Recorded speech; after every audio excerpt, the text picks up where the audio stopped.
Et bonjour tout le monde, aujourd'hui c'est le 19 juillet 2026 et on a perdu la 3e place de la Coupe du Monde. Welcome to another slow French video lesson that will help you understand the words that native speakers use every day. I will speak slowly and clearly, so try to watch the whole video and pay attention to how each word is used naturally in sentences. La France a perdu 4-6 contre l'Angleterre et on va en parler.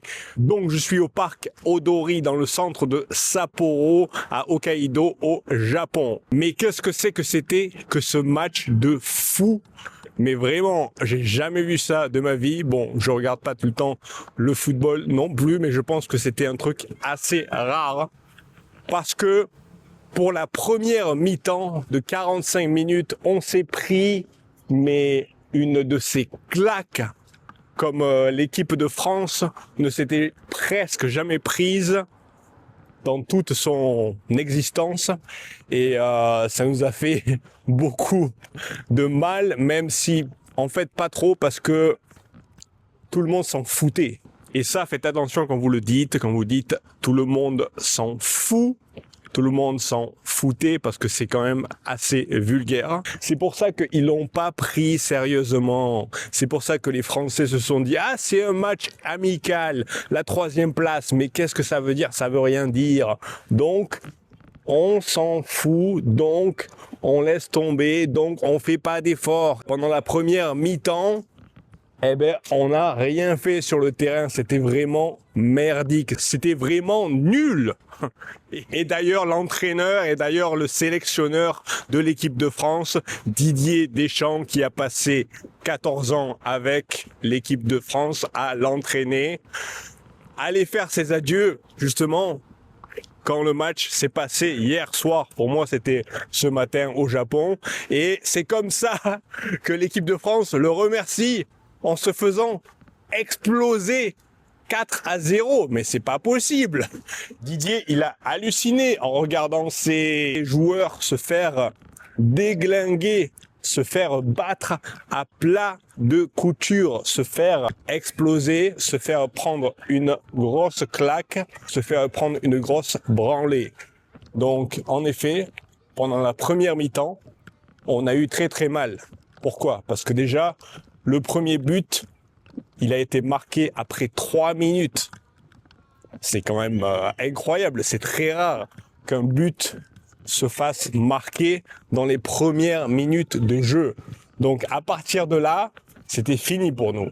Déjà, quand les Anglais sont rentrés sur le terrain, ils ont commencé à jouer contre l'équipe de France et déjà ça faisait un peu mal. Déjà, on voyait que ils étaient plus en forme que les Bleus.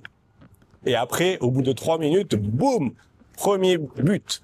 Après, un peu plus tard, 2e but, puis 3e but, puis 4e but, avant la fin de la première mi-temps. C'est quand même fou. Et il a fallu qu'on fasse une petite pause de 15 minutes, parce que souvent, en fait, la première mi-temps, c'est quelque chose, c'est un match à lui tout seul, et après, la 2e mi-temps, des fois, ça devient un match complètement différent. Et justement, c'est exactement ce qui s'est produit ici. On a quand même pu voir une remontée phénoménale de la France pendant la 2e mi-temps. Attendez, je change de main. On a pu voir quelque chose d'incroyable qui s'est produit à la 2e mi-temps. Ils se sont réveillés avec une force et aussi c'est dû au fait qu'on a des joueurs très bons, super bons, que le sélectionneur Didier Deschamps a choisi de mettre sur le terrain en 2e mi-temps. Pendant la 2e mi-temps, il y a eu une véritable démonstration de force de la France qui s'est fait complètement balader pendant la première mi-temps. Ça, on vient d'en parler. Et donc, là, c'est vraiment les Anglais qui nous ont fait une démonstration de force, qui ont été vraiment hors du commun. On s'en est fait vraiment mettre plein la gueule. Deuxième partie du match, là, on a tout explosé parce que la France a quand même mis 2 buts dans les 9 premières minutes. C'est incroyable. Et après, on s'est dit, voilà, il faut qu'on continue, on va continuer. On va arriver à égaliser, si seulement on pouvait égaliser à ce moment-là. On arriverait à la prolongation et puis on marquerait encore plus et voilà, et on gagnerait peut-être. Mais finalement, il y a eu un 3e but, oui, et 2 de ces 3 buts étaient de Mbappé. Mais ensuite, voilà, le quatrième but n'arrivait pas. Et entre-temps, il y a eu un penalty pour les Anglais.